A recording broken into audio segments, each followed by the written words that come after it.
সাবা মসজিদ বলে আর কি, সাত মসজিদ আমাদের ধানমন্ডিতেও আছে না, সাত মসজিদ রোড না, তো আমাদের এখানে সাবা মসজিদ।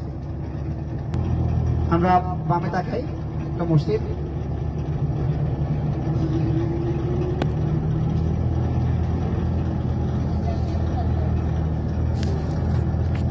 আর একটা হচ্ছে এই সাবা মসজিদের এখানে এই যে পিছনে যে পাহাড়টা দেখতে পাচ্ছেন আমরা, এই সাবা মসজিদের এর সাথে একটা বড় রিলেশন আছে আর কি। সেটা হলো যে খন্দকের পাহাড় আর কি না, খন্দকের পরীক্ষা খনন করা হয়েছিল যেটা সালমান ফার্সি রাদিয়াল্লাহু তাআলা আনহুর পরামর্শে।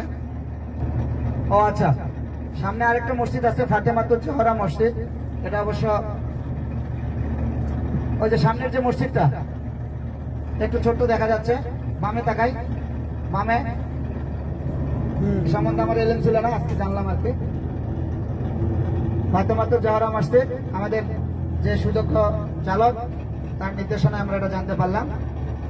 আর তারা যে কোনো ভাবে মসজিদে নববীতে যাওয়ার চেষ্টা করেছিল, বা এই মদিনার ওই শহরকে মানে আক্রমণ করবার চেষ্টা করেছিল বা দখল করবার চেষ্টা করেছিল। দেখুন ওদিক থেকে যেমন আসতে পারে নাই উহুদের কারণে, এখানে খন্দকের পরীক্ষা খননের কারণে, কিন্তু এটা কখনোই তাদের জন্য সহজ হয়ে ওঠেনি।